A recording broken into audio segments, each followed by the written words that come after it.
Bonjour Patrice. Bonjour. Ouais, bienvenue sur ce Soviet SF Festival organisé donc par le Festival des Intergalactiques.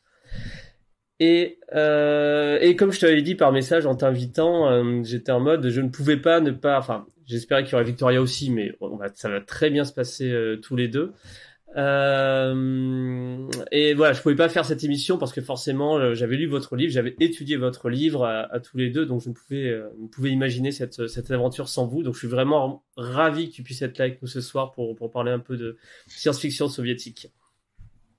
Je suis désolé pour ma part que Victoria soit pas là, mais elle a eu une urgence à Mhm, répondre rapidement. bien sûr.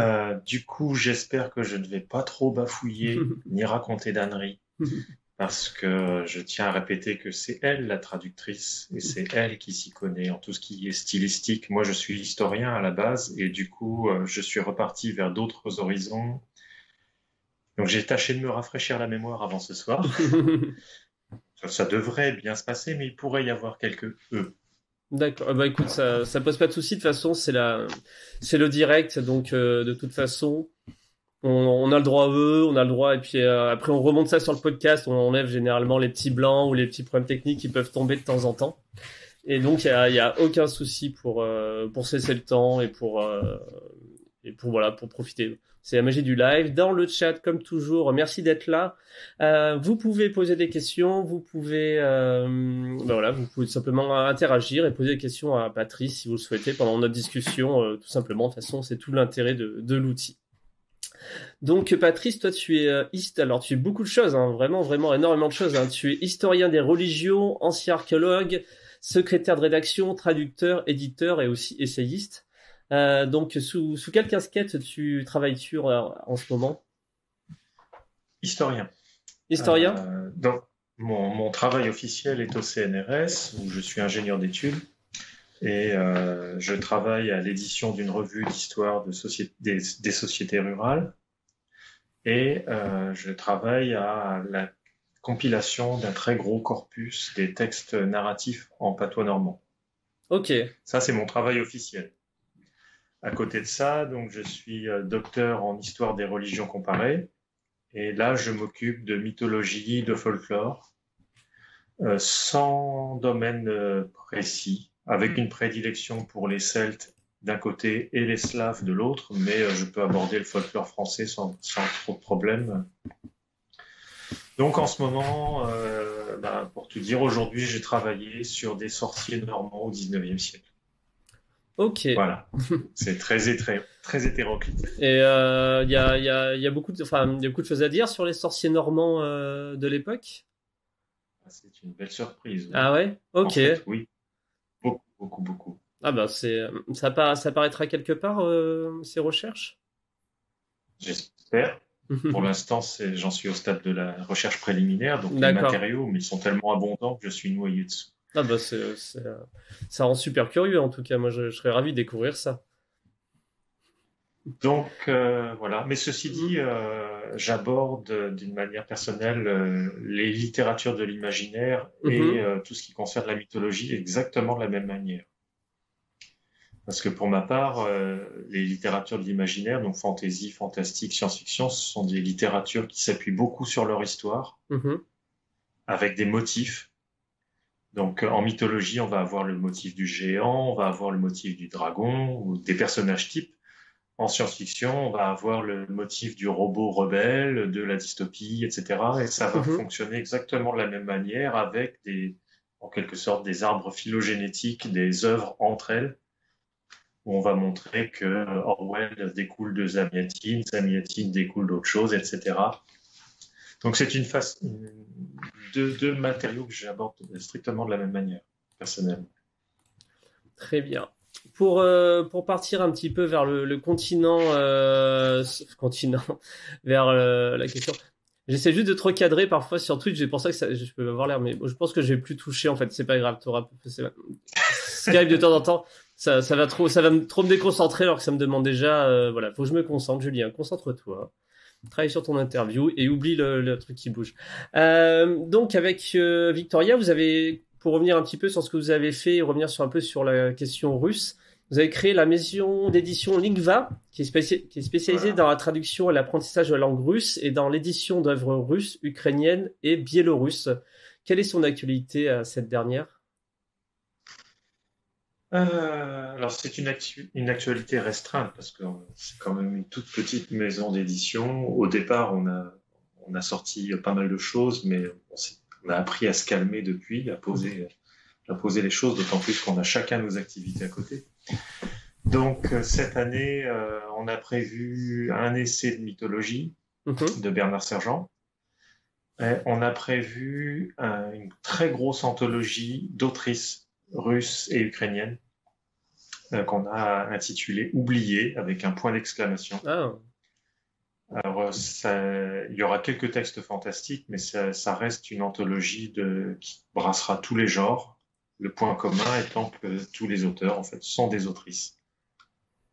Et je te mets au défi de citer une autrice russe. ça faisait partie de mes questions, d'ailleurs, que dans les questions que j'avais préparées sur la question des autrices russes, où étaient-elles? Enfin, c'était. Voilà. Donc, ça, c'est notre projet pour l'automne prochain. Mhm. Et puis, on va essayer aussi de faire paraître ce qu'on a appelé l'almanach de Lingva, c'est-à-dire un recueil totalement artificiel dans lequel on va mettre des textes qu'on a repérés, mais qui sont trop courts pour être publiés indépendamment et qu'on ne peut pas intégrer à des projets autres, D'accord. projets thématiques. Donc, ce sera une sorte d'anthologie apériodique avec des bons textes, c'est pour ça qu'on les sélectionne, mais qui seront regroupés comme ça de façon un peu artificielle. Et pour cette année, ce sera déjà pas mal. Ouais, j'imagine, ouais. Le contexte littéraire et éditeur a été vraiment bousculé par la pandémie, donc Oh non, non, ouais, c'est même pas c'est pas ça? Ok, non, non, ça n'a pas été pour nous les raisons d'un ralentissement quelconque. C'est juste que ok, l'année dernière, on a mené à terme la grande anthologie du fantastique russe et ukrainien. ouais, C'est un livre, mais énorme. ouais, ouais. Et là, ça va être pareil. Ok. Euh, L'anthologie des autrices va être copieuse. Euh, Donc, c'est beaucoup de travail. Vous tenez aussi, alors le vous, je sais pas si Victoria est aussi dedans, mais le blog sur le cinéma fantastique et de science-fiction Russia, Ruk, Ruskaya Fantastique. ouais, c'est ça, j'ai dit, Ça, c'est seulement moi. c'est seulement toi, oui. Et Ouais. donc qui compile donc énormément de critiques de films passés et présents. C'est une sacrée mine d'informations en tout cas pour quand on veut découvrir ce qui sort en Russie parce qu'on a assez peu accès à ces informations-là en fait ou vraiment avoir du mal un peu à les chercher en France. Et moi ce qui m'avait intéressé c'était le nom de ce blog. D'où vient-il? C'est pas anodin forcément. Non, non, c'est pas anodin. En fait, il a pris la succession d'un blog du même nom qui lui était littéraire. Enfin, littéraire au départ, puisqu'on Mhm. y avait entremêlé quelques critiques de films. Et cet ancien blog a duré 5 ans, jusqu'en 2014, de mémoire. Et Victoria et moi, on y a mené un travail un peu dingue avec 2 notes par semaine, Ah ouais. avec des critiques de livres, des interviews d'auteurs, de traducteurs, etc. L'objectif était de promouvoir en France l'imaginaire russophone, non seulement auprès des lecteurs, mais aussi auprès des éditeurs, ce qui a plus ou moins bien marché. Mhm. Et puis finalement, vers la fin de ce blog, on avait commencé à éditer quelques petits livrets à compte d'auteur. Et on s'est décidé finalement à passer au stade un peu plus professionnel en mettant en place Lingva. Ok. Mais par contre, pour le cinéma, j'ai tenu à garder quelque chose quand même, parce que ça reste aussi un champ d'activité qui m'intéresse, même si je dois dire tout de même qu'il ne s'agit pas d'articles, mais vraiment de notes de blog. Mhm. Ce que j'y écris n'a pas vocation à être vraiment des choses critiques très détaillées, très fouillées. Je suis pas moi-même un cinéphile averti, suffisamment averti pour ça. Ah, Mais, ça. mais c'est vrai qu'il y a plein de films qu'on verra pas en France. Oui, c'est ça. Et ben, ça me rappelle un petit peu le livre qu'a fait Jean-Pierre Andrevon, enfin les mêmes notes. Jean Drevon, il a écrit 100 ans d'histoire du cinéma de science-fiction et fantastique, qui est un énorme pavé qui compilait en fait, j'ai oublié, mais 50 ans, voire mais largement plus, de notes qu'il prenait et il m'avait expliqué comment il avait fait. En fait, il disait que j'écrivais mes petits trucs un petit peu comme ça, j'écrivais quelques notes sur un film, etc. Puis après, je les empilais. Puis un jour, elle a décidé de recompiler tout ça pour faire cet énorme bouquin qui est assez génial. Et c'est pareil, c'est comme pour ton blog, ça n'a pas vocation, mais mine de rien, ça parle un peu des films et ça donne un peu ton avis sur ce que t'en penses aussi. Et moi, je trouve que c'est un très bel outil pour découvrir. Enfin, il y a plein de films que j'ai regardés que j'ai jamais entendu parler de près ou de loin, surtout les récents, bien entendu. Et ça fait un petit enfin, il n'est pas exhaustif, mais ça fait un petit annuaire quand même de films russes et c'est super intéressant. Alors, puis je suis en retard, ça fait bientôt 1 an que j'ai rien mis dessus, parce que par faute de temps, pas faute d'avoir vu des films, mais faute de temps. Mais il faut dire quand même que les films russes qui arrivent en France souffrent d'un gros défaut, c'est que ils paraissent quasiment systématiquement directement en DVD et les éditeurs diffuseurs français les traduisent de l'anglais.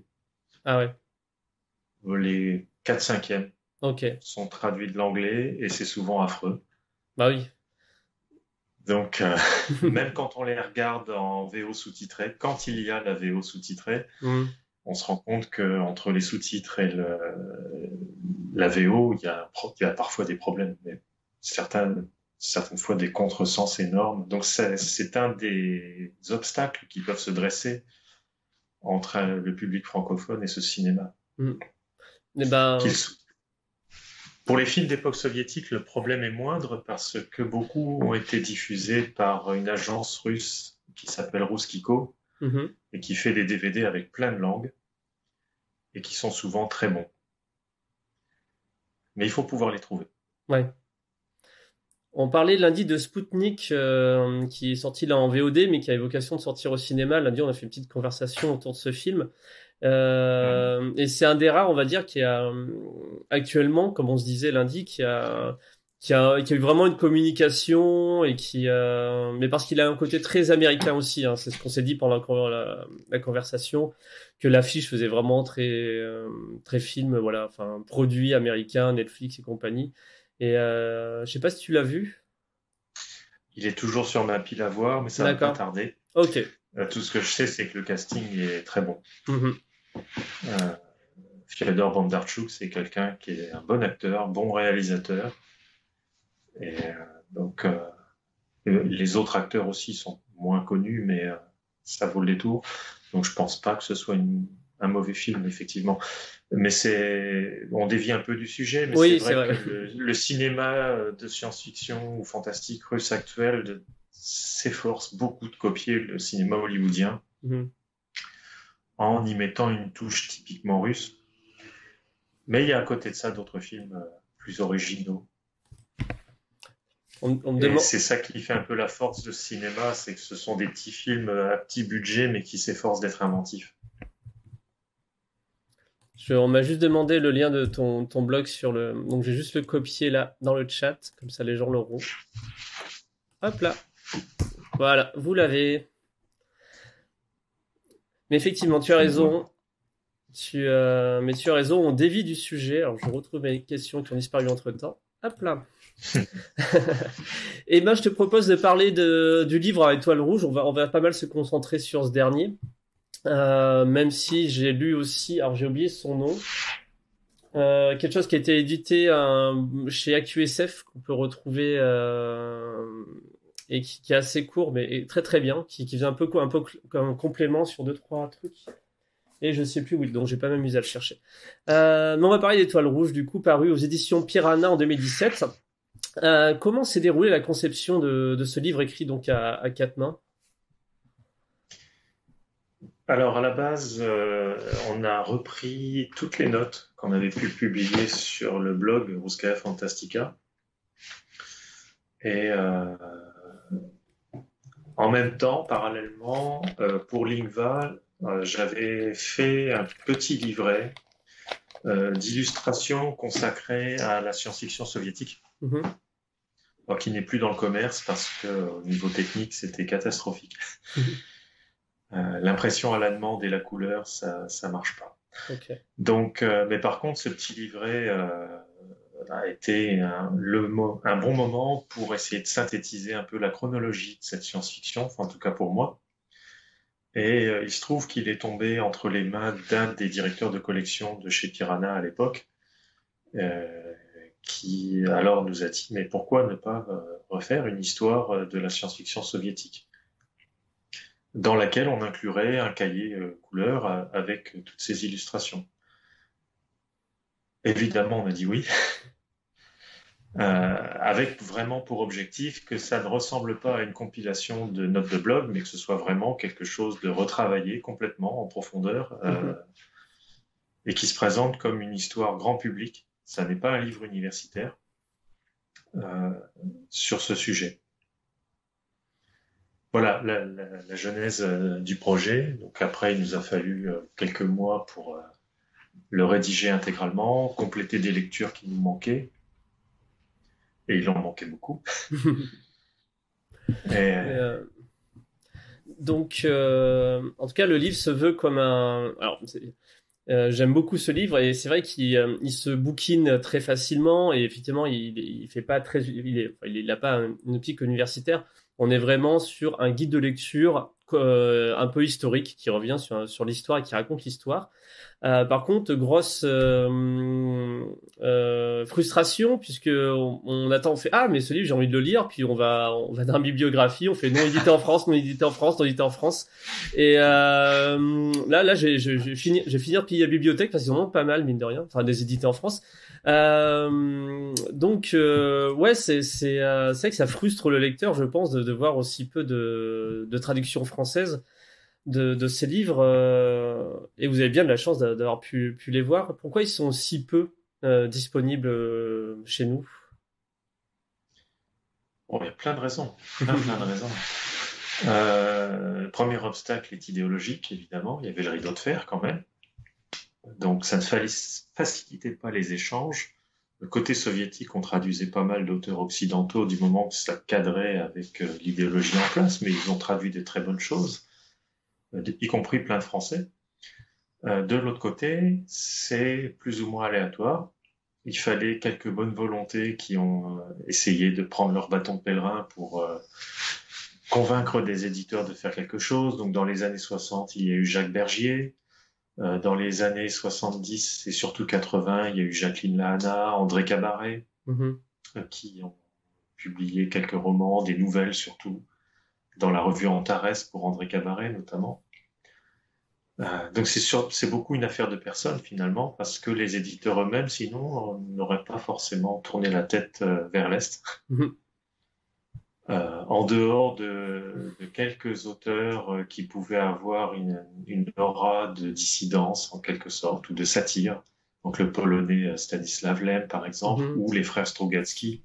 Oh là, désolé Patrice, on a un raid qui tombe. Alors pour t'expliquer, un raid c'est qu'un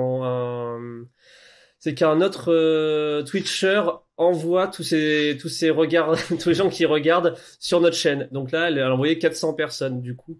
Euh, Moody, donc c'est une streameuse jeux vidéo et sciences sociales très politisée, ex-programmatrice du festival. Et elle fait une chaîne absolument fabuleuse. Et le jeudi, c'est lecture de sciences sociales. Je suis obligé de vraiment parce qu'il faut accueillir tous ces gens, leur expliquer ce qu'ils font là en fait, avec qui on est. Du coup, bonjour les gens, bonjour Maudit, coucou, merci Moody. Bah, je te regardais tout à l'heure moi-même avant d'attaquer votre stream. Donc, et d'ailleurs super émission, enfin super Twitch ce soir. Bonsoir les gens et bienvenue sur le Twitch des Intergalactiques du coup. Twitch du festival des Intergalactiques lyonnais. Bah oui, ça fait toujours une émotion quand il y a autant de monde qui arrive, donc c'est un peu un classique. Faut les accueillir, faut expliquer, on s'y attend pas, donc ça demande un peu de gymnastique intellectuelle. Je suis coucou Moody, merci encore, merci. C'est ma streameuse préférée de toute façon, tu le sais. Et comme je disais, je sais pas si tu m'écoutais juste avant. J'ai écouté bah oui, j'ai mis deux trois bêtises dans le chat. C'était vraiment super là, ce que tu as fait jusqu'à que je dois rejoindre du coup Je suis avec Patrice Lajoie, auteur enfin, il est plein de choses. Il est historien, il est auteur, essayiste, traducteur, et on fait un entretien sur son livre, notamment, et coécrit avec sa femme, Victoria Lajoie, Étoile rouge, sur la science-fiction, sur la littérature de science-fiction soviétique. Voilà, on l'a tous, on l'a très. Et ben, si ça vous intéresse de rester, les amis, restez, ça sera un vrai plaisir. Là, on a commencé il y a pas très longtemps. On a vraiment un peu parlé de Patrice, des projets, des sites web qu'il avait à côté ou de sa maison d'édition. Et là, on a été en train d'attaquer la discussion autour de son livre, tout simplement, et où on en était à peu près à, Alors, on est en train de parler de pourquoi il y avait si peu de choses de traduites. C'est ça. Pourquoi il y a aussi peu de livres de science-fiction soviétique traduits en France? On en était là. Alors, il y a encore deux raisons, toutes simples.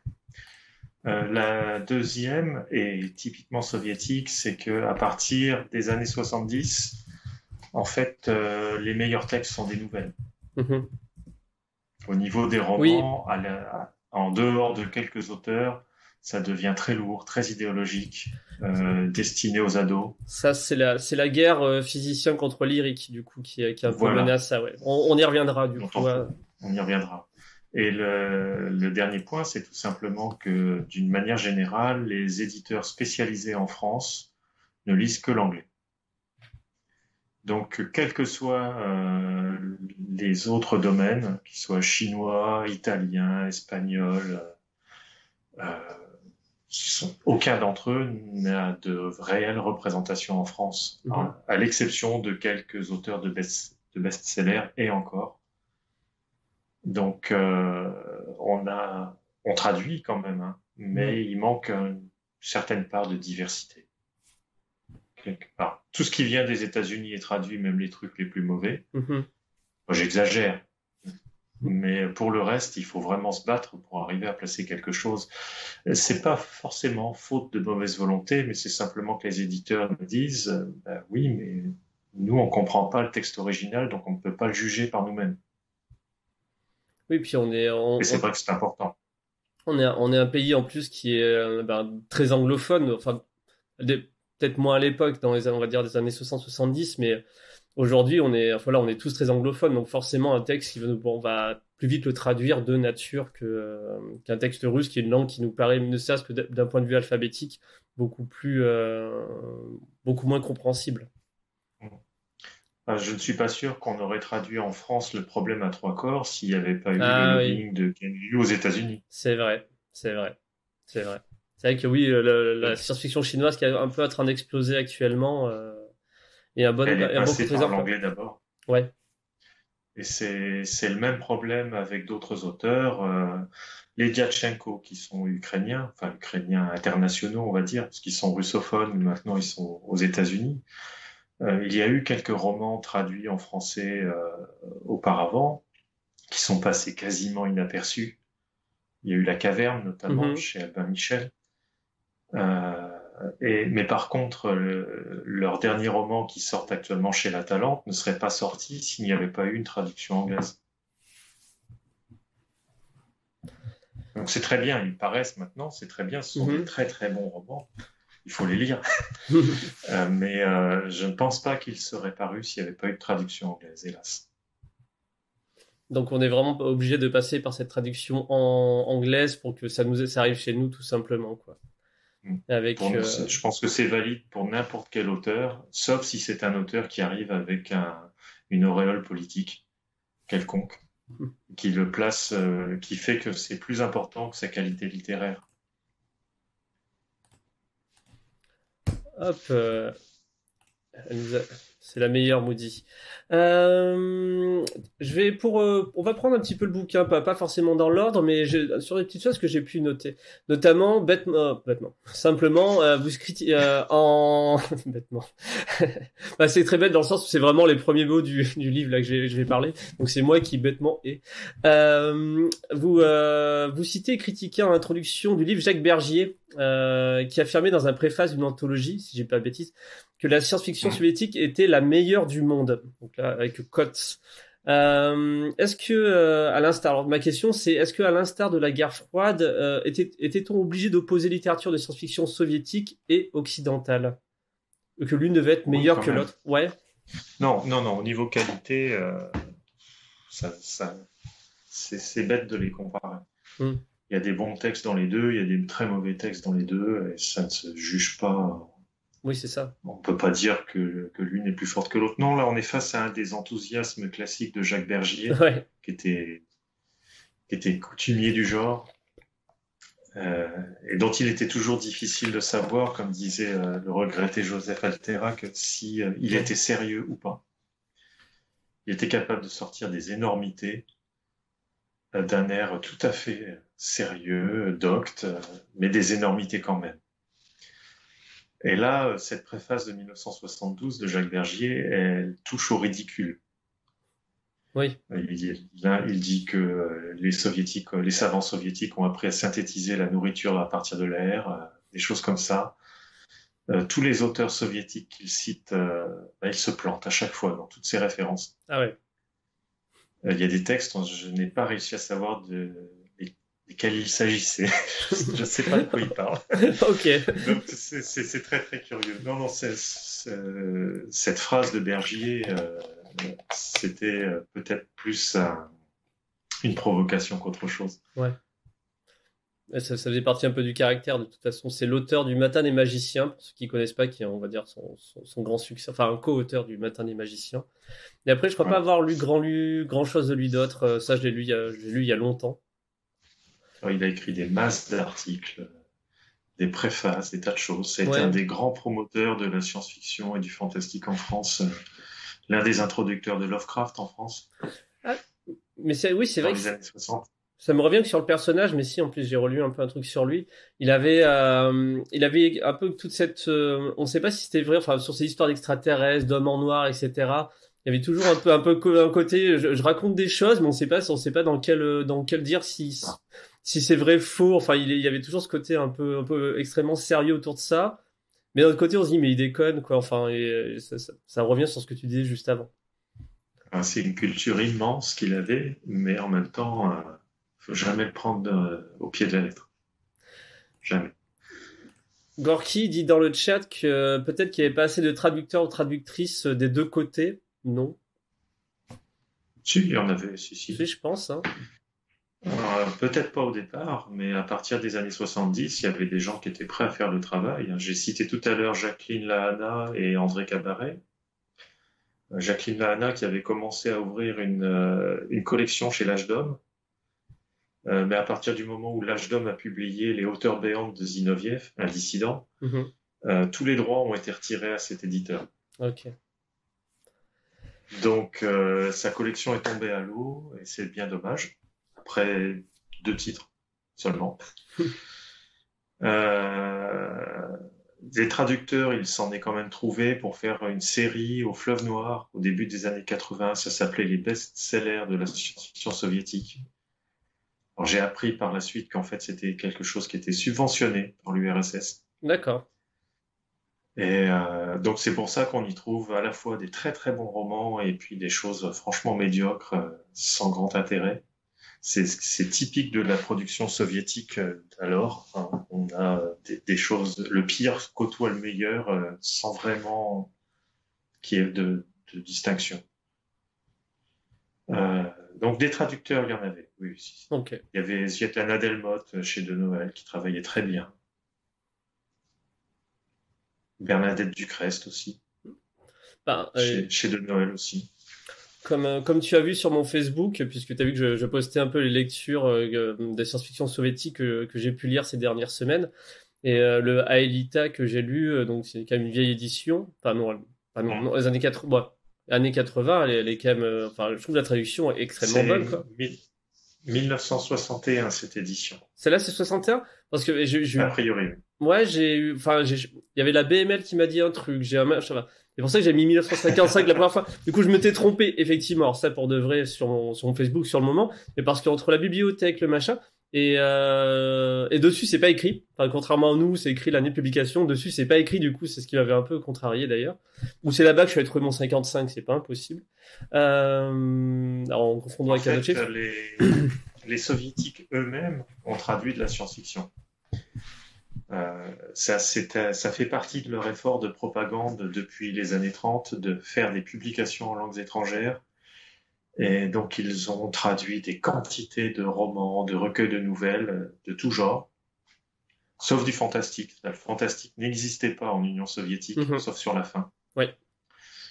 Et donc, à partir de la fin des années 50, ils se mettent à éditer de la science-fiction. Donc, il y a eu un roman de Vladimir Obrouchev, qui était un géologue et qui a fait un récit de terre creuse qui s'appelle La Plutonie. Il y a eu des nouvelles de Ivan Yefremov, des jolis petits récits avec une approche encore assez à courte visée. Et puis La nébuleuse d'Andromède, d'autres romans comme ça, et Aelita de Tolstoï. Ouais. Donc le plus gros de l'effort s'est fait à la toute fin des années 50 et au début des années 60. Donc cette édition de Aelita date a priori de 61 par là. Je vais la chercher. Elle est jolie.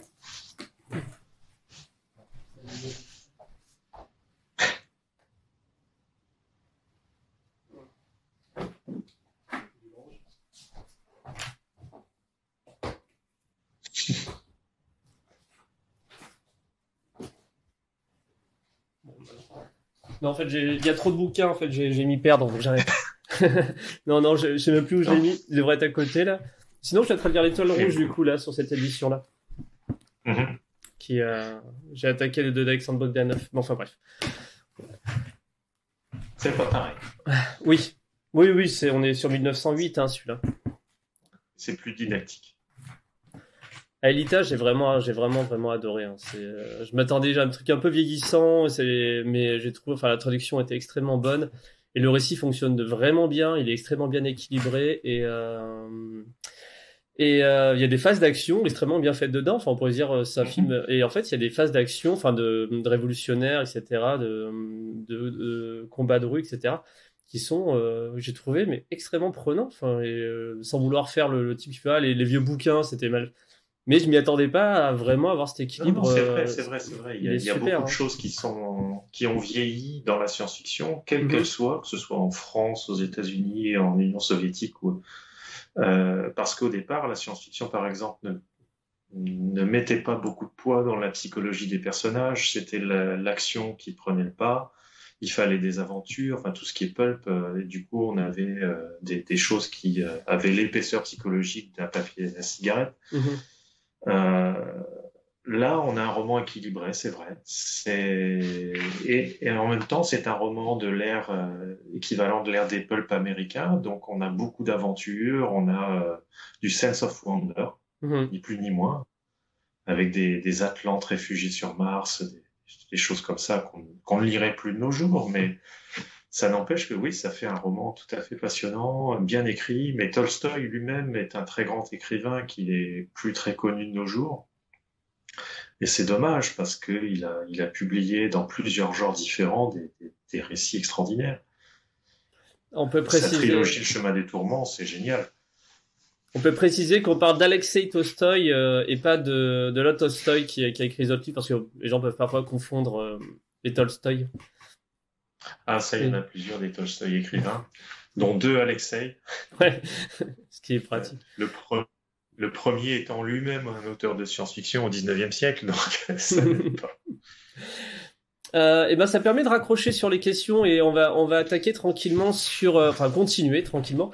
Donc là ben du coup Aelita c'est un des romans qui va parfait je voulais en parler qui va dire ben amener l'idéal tenter d'amener l'idéal communiste sur Mars. Mars qui va pas bien, Mhm. Mars qui est en guerre une guerre civile qui est vraiment voilà qui est au bord du gouffre et qui peut même pas survivre techniquement.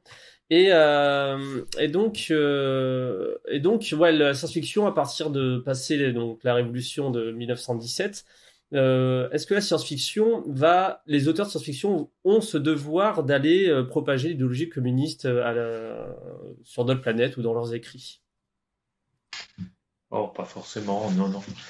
Euh, Ça reste quand même quelque chose d'assez limité. Et d'ailleurs, ce sera encore plus limité pour reprendre le cas de Aelita, quand le roman est adapté en film, Mm. ça n'est plus une histoire réelle, c'est un rêve.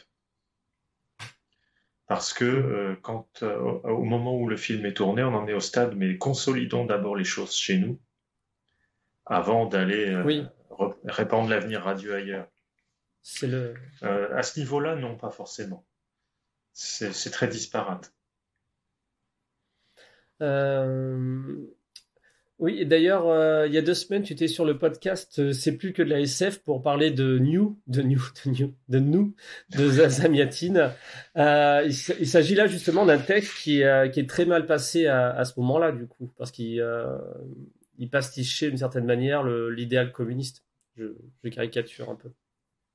Alors, Zamiatin lui-même ne dit pas qu'il pastiche, qu'il critique l'idéal communiste, mais il critique la mécanisation de la société.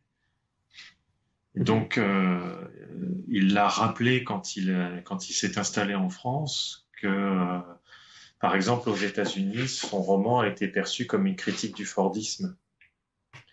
Donc, la fabrication à la chaîne, l'hyperspécialisation des personnes dans les usines, toutes ces choses-là.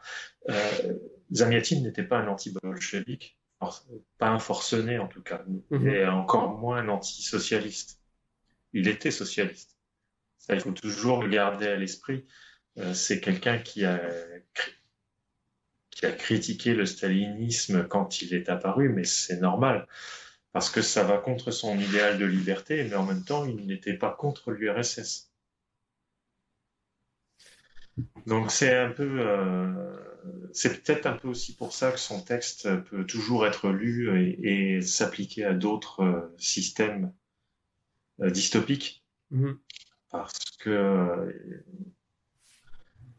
oui, forcément à l'époque c'est l'URSS qui est un peu visé, mais pas seulement. Et on peut le dénoncer d'autres choses à partir de ce roman de nos jours.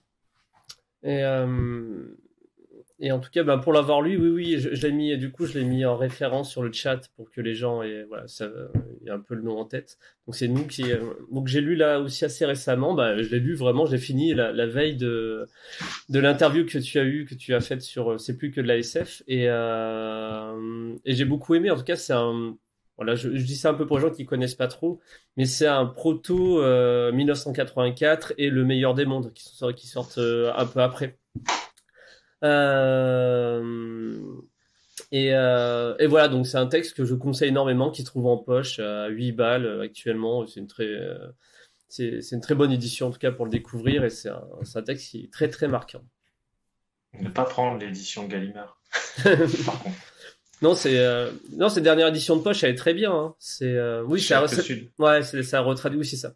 C'est la retraduction du coup qui est. Euh, on va passer à l'époque stalinienne, du coup, on avance un peu dans le temps, et donc qui a fait énormément de mal au genre de la science-fiction, qu'il a quasiment tué d'ailleurs, puisqu'il a été proclamé à ce moment-là l'avènement du réalisme socialiste. Qu'est-ce que c'est le réalisme socialiste? Seul notre monde compte. Donc nos actions dans le monde actuel, immédiat, qu'est-ce qu'on fait pour la société immédiatement? Donc l'irrationnel n'existe pas. Je le disais tout à l'heure, pas de fantastique. Ben là, c'est clairement le cas. Et du coup aussi, on évite de voir les lointains avenirs avec des choses qui ne sont pas existantes immédiatement sur Terre. Les extraterrestres, des choses comme ça, c'est pas la peine d'en parler. On sait même pas s'ils existent. Mhm. Donc, pendant presque 2 décennies, les quelques rares auteurs de science-fiction qui subsistent vont parler de l'ingénieur Machinov qui va créer un super paratonnerre ou l'autre ingénieur Bidulov qui lui va créer une super foreuse qui va pouvoir aller au centre de la Terre pour aller exploiter la chaleur et ensuite fournir de l'énergie aux villes, etc. J'ai même lu un texte sur une chaussure inusable. Ok. Voilà, fabuleux. Une chaussure inusable. Donc des enjeux extraordinaires.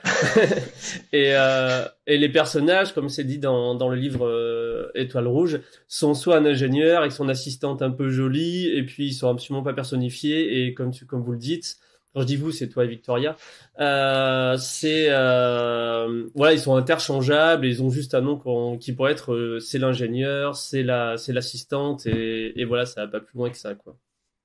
Ah, c'est exactement ça, oui. Il n'y a pas besoin de psychologie, de toute façon, ils sont parfaits soviétiques. Donc, ils fonctionnent pour le bien de tout le monde. Ça, c'est pas mal, ok, mais du coup, pas d'aléas, pas de difficultés sentimentales, tout va bien. Et ils affrontent héroïquement les méchants espions capitalistes qui Ouais. pourraient leur voler leurs inventions.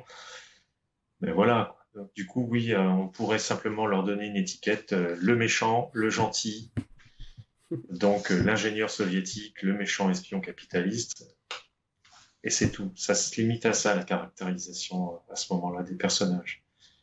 Les exceptions sont très rares. Ouais. Mais j'ai pas renoté, mais enfin, à part sur ma fiche de lecture, mais en tout cas, je sais plus, mais en gros, il y avait, je dis ça de mémoire, 30 ou 40 romans qui sortaient en 1927 de science-fiction, et en 1933, il y en avait plus que deux, je crois. Enfin, d'un coup, il y avait d'un coup une chute absolument Ouais. faramineuse. Oui, et puis du coup, pas mal d'auteurs se tournent vers la littérature jeunesse, Ouais. puisque de toute façon, il avait été décidé que la science-fiction serait un genre, comment dire, didactique. Donc, on l'éditerait forcément pour la jeunesse et pour personne d'autre. Donc, on en édite dans les revues de vulgarisation scientifique, mais ça a toujours été. Et les éditeurs ensuite qui en publient sont des éditeurs jeunesse, pas pour adultes. Alors qu'il va parfois plus tard y avoir des textes très durs, très adultes justement, mais dans des collections pour enfants. C'est parfois paradoxal. Et ben, je te propose donc Staline meurt, on est en 1953, 54, et donc là, d'un coup, la science-fiction va être libérée, et c'est un âge d'or qui va s'annoncer de la science-fiction soviétique. Notamment avec les frères Strugatsky, mais on y reviendra un tout petit peu après. Mais ça, au milieu des années 60, il va se passer quelque chose. Du coup, il va y avoir une confrontation. On en a parlé un tout petit peu tout à l'heure. Il va y avoir une confrontation entre deux clans, le clan des lyriques et le clan des physiciens.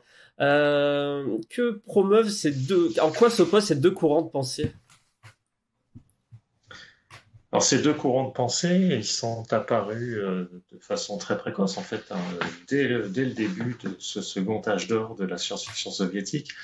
Déjà, même s'ils portent pas ces noms-là, quand Ivan Yefremov publie La nébuleuse Andromède en 57. Donc un immense succès auprès des lecteurs, des centaines de milliers d'exemplaires écoulés.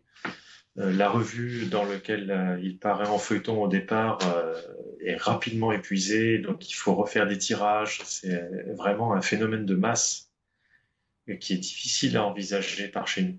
Mhm. Et à l'époque, il s'est trouvé quand même des gens pour dire, oui, mais votre avenir radieux, là, votre utopie, vous la placez dans plusieurs millénaires. C'est inadmissible. Et c'est là qu'apparaissent deux camps, qui sont pas forcément moins visionnaires les uns que les autres, mais un bloc qu'on a appelé les physiciens, qui vont mettre en avant surtout le caractère réalisable de ce qu'ils écrivent, et donc rester un peu quelque part dans l'optique du réalisme soviétique, mais transposé dans le futur. Donc leurs textes, qui sont parfois très bons, hein, il n'y a pas de, comment dire, je ne vais pas non plus les dénigrer totalement. Quelqu'un comme Genrik Althoff, par exemple, faisait partie du camp des physiciens et a écrit des textes extraordinaires. Mais il mettait en avant surtout les idées Donc, de la prospective scientifique, des idées à caractère philosophique pour mettre en adéquation l'idéologie soviétique face à des phénomènes naturels ou à des phénomènes extraterrestres. Ça venait en avant et finalement la psychologie des personnages était secondaire. Donc c'est dans ces œuvres-là qu'on va retrouver le héros soviétique ordinaire, infaillible, qui ne pleure pas, qui ne jure pas, enfin, un héros conforme aux normes qu'on attend de la littérature d'alors. Mhm. Et d'un autre côté, il y a les lyriques qui, eux, veulent plus de fantaisie, qui sont prêts à aborder des choses plus irrationnelles, qui sont prêts à donner une réelle épaisseur psychologique à leur personnage, et donc ils vont admettre que quand quelqu'un heurte un caillou du pied, il va pouvoir dire merde. Ce que ne fera pas, ce que ne pourra pas jamais faire un héros soviétique ordinaire. Et ça, les Strugatsky, justement, qui sont des lyriques, vont en mettre plein leur page. Ouais. Oui, bah, Et ça se passera mal. et ça devient notamment super. Enfin, de toute façon, c'est très intéressant. Mais c'est dire qu'à ce moment-là, la science-fiction est portée par énormément d'intellectuels. Enfin, c'est des débats vifs qui se mettent en place. C'est des gens qui se disputent par souvent articles via des articles qu'ils écrivent dans la presse interposés et peut-être d'autres choses. Si tu as des exemples. Ah, Euh, c'est quelque chose d'énorme, enfin énorme.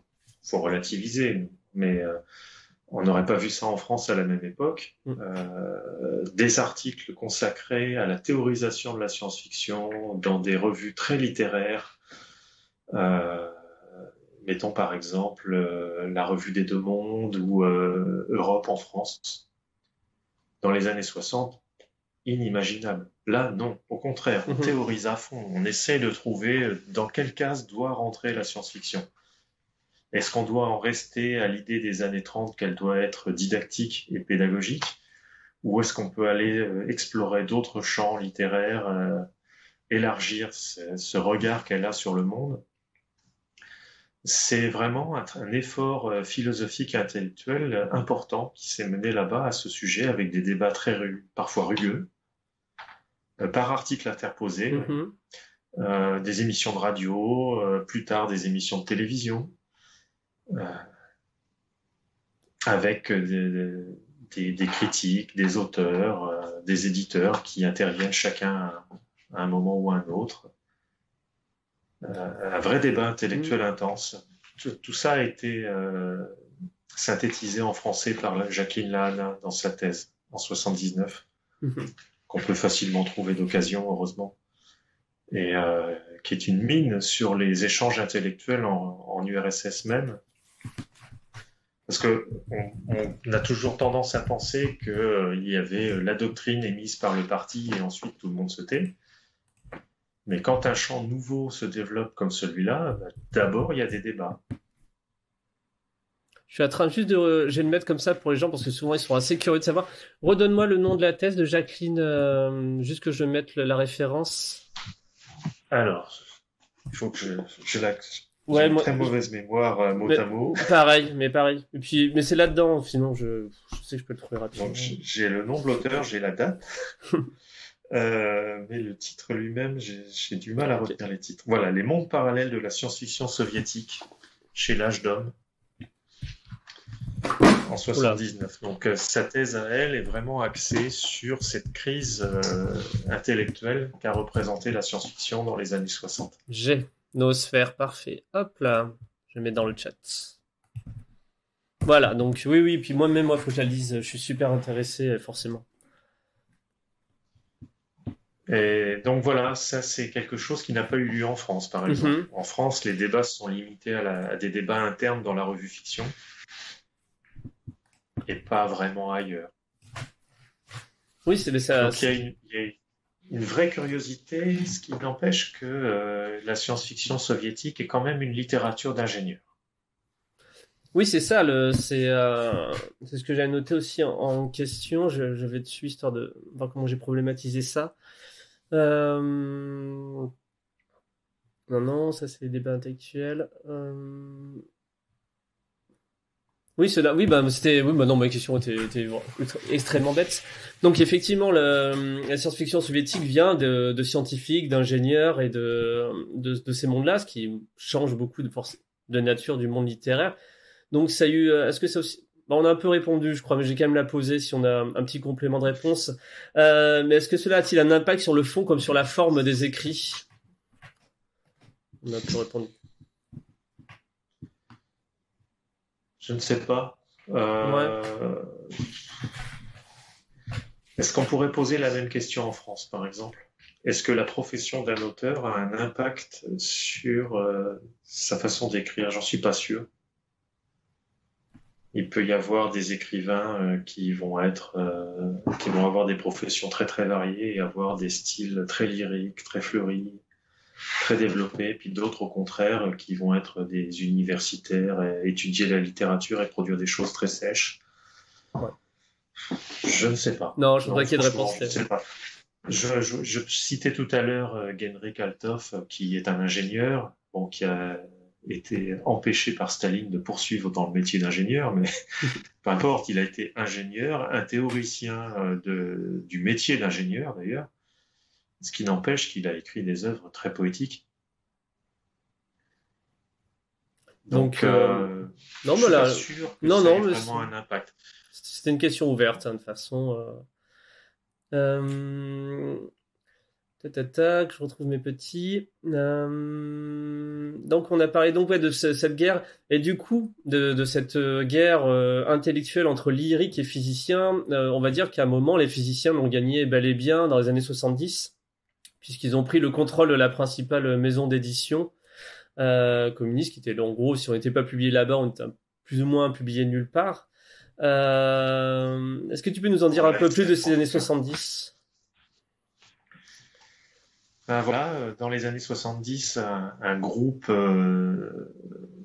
dont certains ont pu dire plus tard qu'ils n'ont publié que de la merde. Je vous dis franchement, hein, c'est un petit groupe très idéologique a pris en main les éditions La Jeune Garde, donc l'un des rares éditeurs en volume autorisés à publier de la science-fiction, donc des romans. Ça a fait qu'ils ont placé essentiellement leurs amis.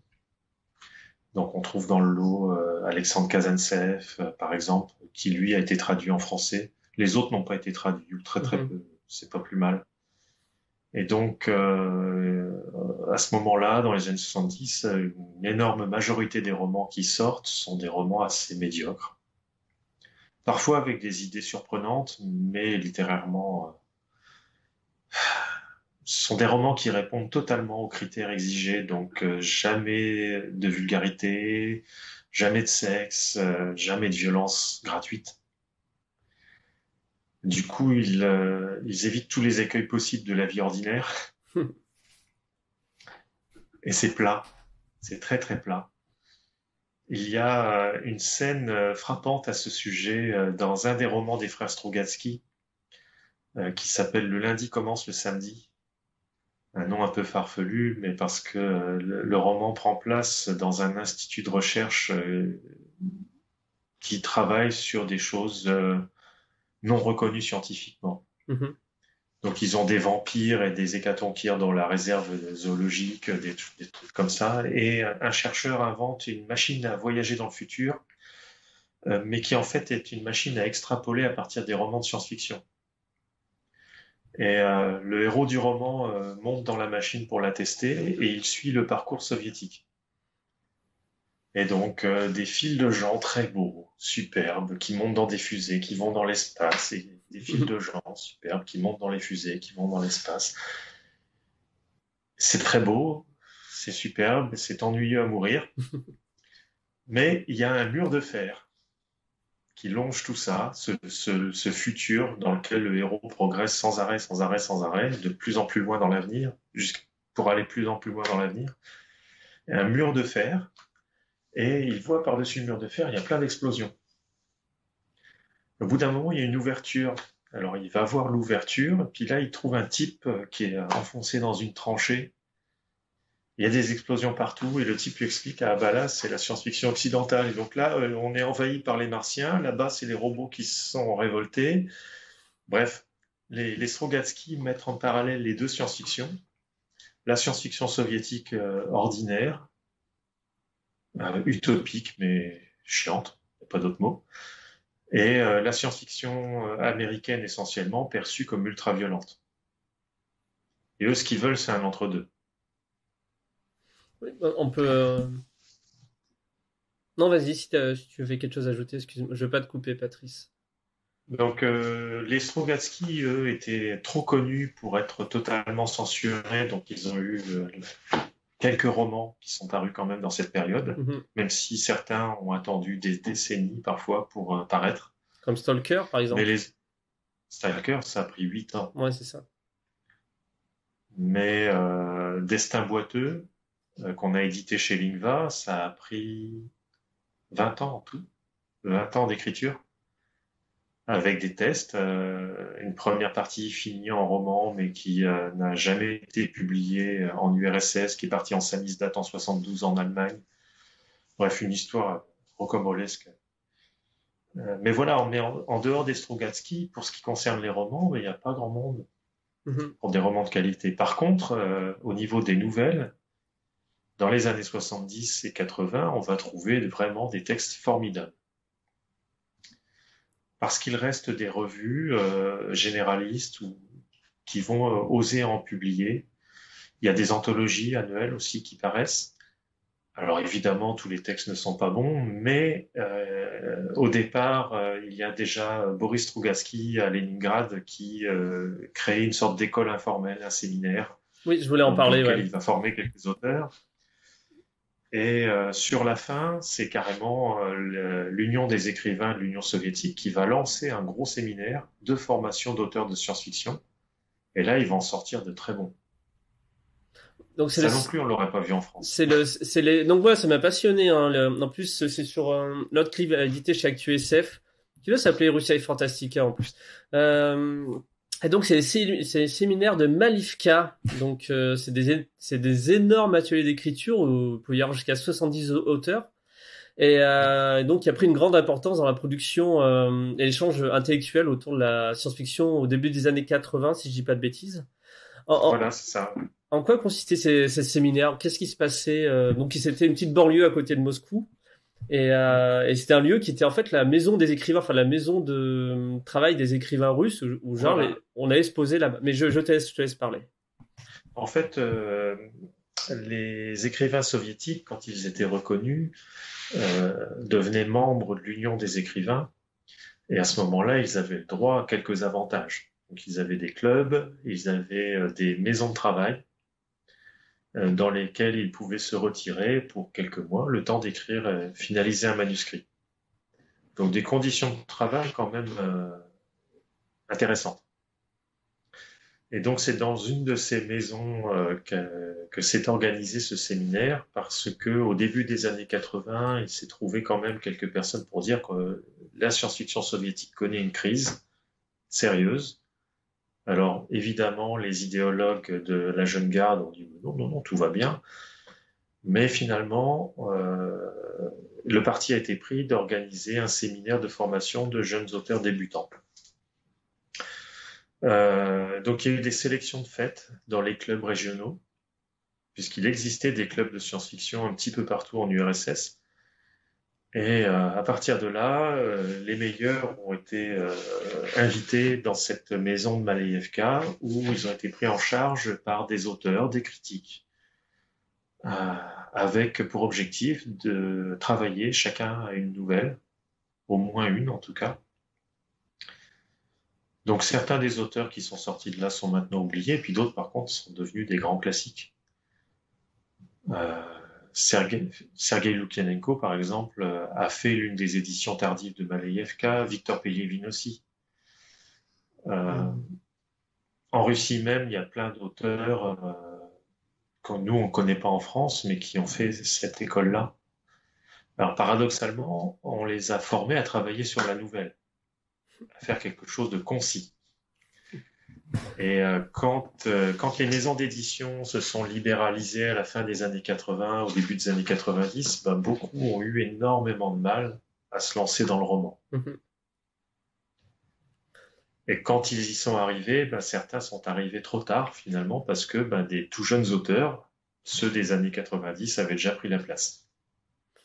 Sachant que, en plus, ces années 90, donc, qui a marqué à la fois la fin du bloc soviétique, mais aussi l'entrée de tout un tas de genres qui étaient très méconnus, voire pas connus du tout en Union soviétique, c'est-à-dire la fantasy, le thriller, le paranormal, pour citer le livre, et qu'il y a eu un retour du fantastique aussi sur la fin des années 80 qui est revenu très à la mode, où il y a eu beaucoup d'écrivains qui sont revenus. Donc, Alors, le fantastique réapparaît un petit peu plus tôt de la part des auteurs soviétiques eux-mêmes, dès la toute fin des années 70, mais ça reste assez marginal. Ce sont souvent des auteurs des républiques soviétiques, mais pas de Russie même. Ou alors ils sont en Sibérie, bon, donc loin du pouvoir central. Et ils publient chez des éditeurs régionaux. Mais c'est vrai qu'à partir de la toute fin des années 80, on a un raz-de-marée de traductions faites oui. plus ou moins à la va-vite, faites de façon plus ou moins officielle. Donc beaucoup d'auteurs ont été piratés à l'époque. À partir du moment où on libéralise le monde de l'édition et que des gens peuvent lancer leur propre maison, là, tout d'un coup, le public d'ex-URSS ou du RSS finissante découvre toute la fantaisie d'un seul coup. Une grosse partie des grands, ce que nous on considère comme des grands classiques de la science-fiction, mais qui étaient restés intraduits. Et c'est un vrai bouleversement parce que c'est un raz-de-marée.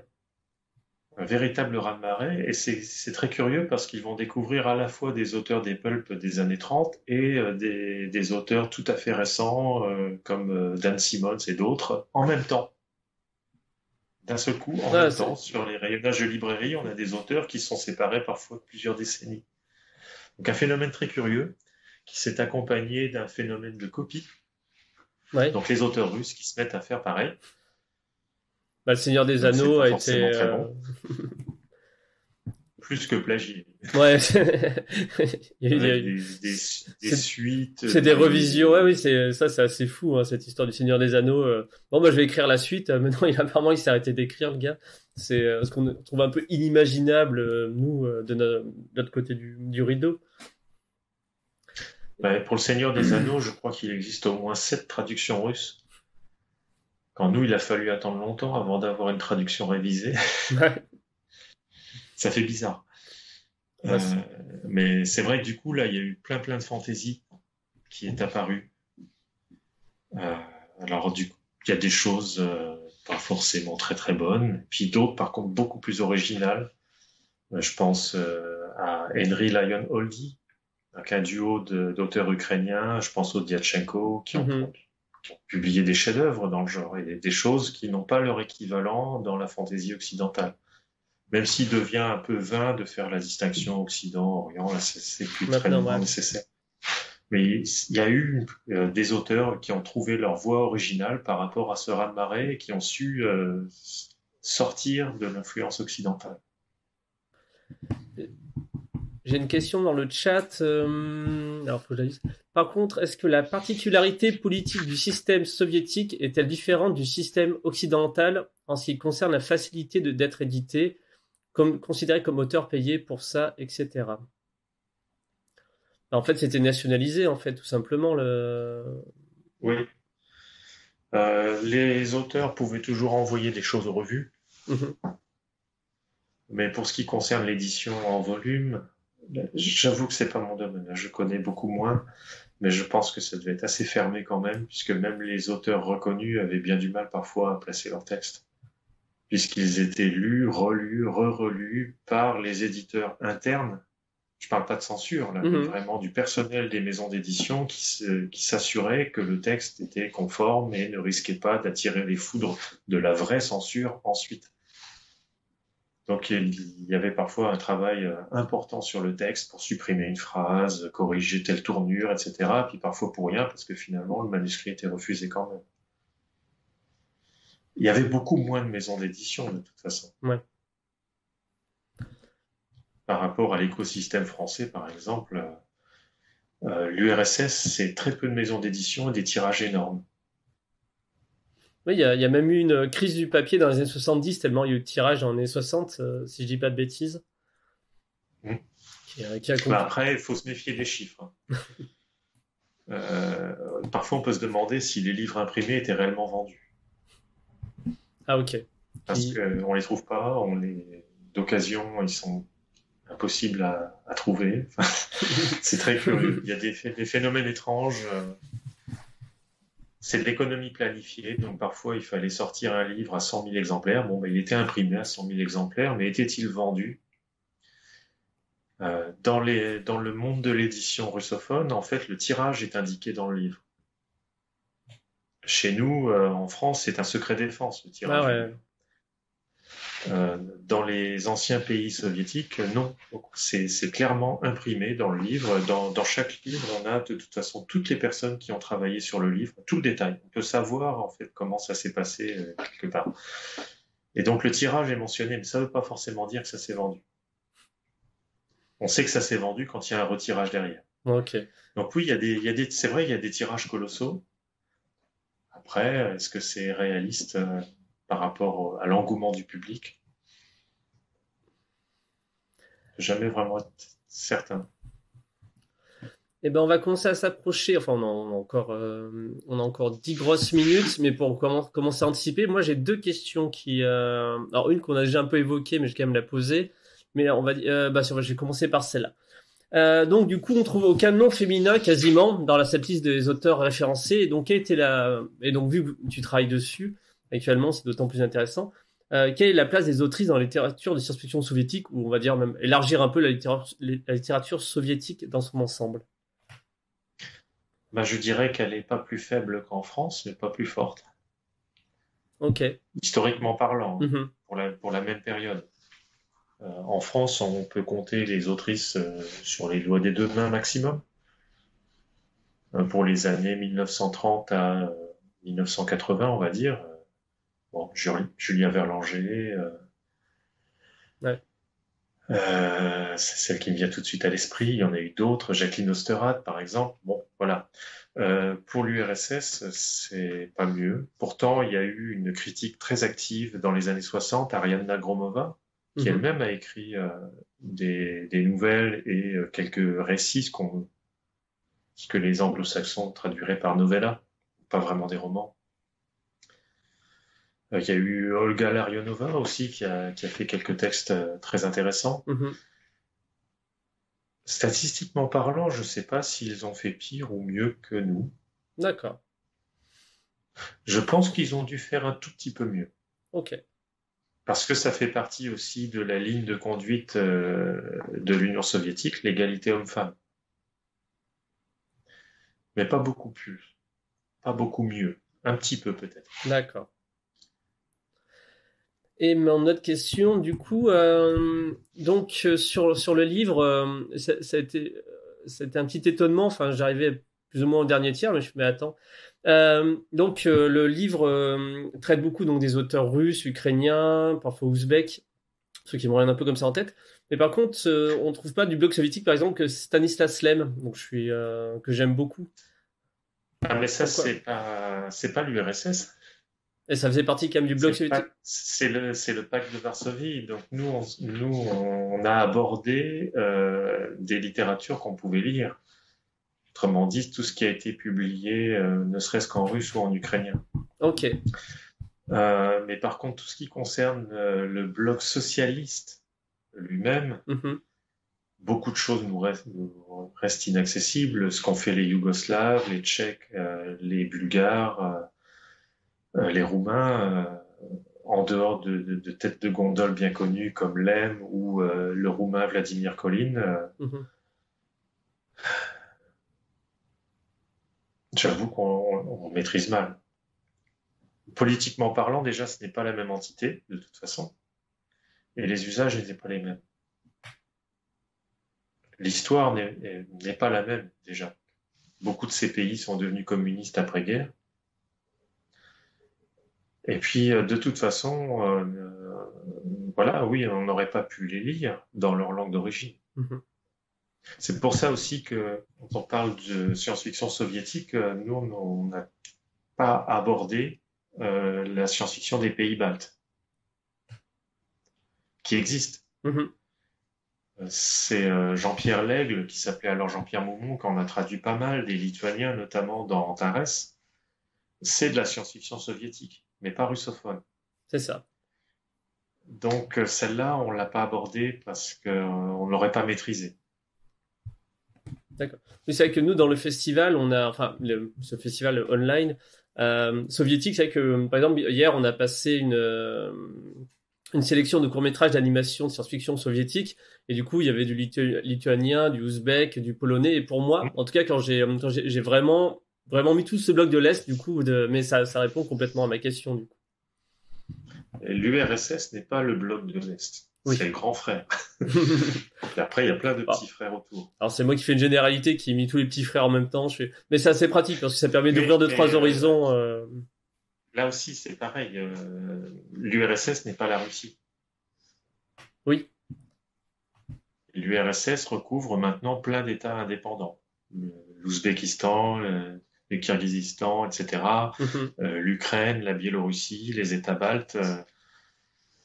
Donc nous, on a parlé un petit peu quand même de certains auteurs caucasiens et d'Asie centrale parce qu'ils ont été traduits en russe. Mhm.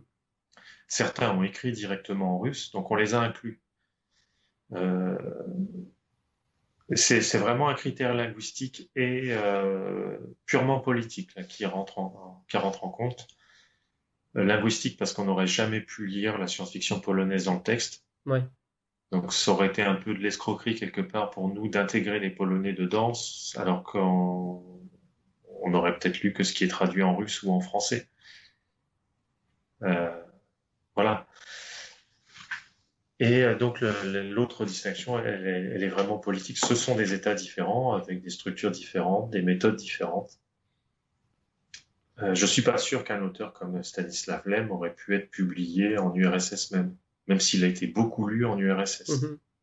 Et il a eu un impact profond sur la science-fiction soviétique. Mais je ne suis pas certain que tous ces romans aient pu paraître tels qu'ils ont été édités en Pologne même. Certains certains auraient subi les foudres de la censure.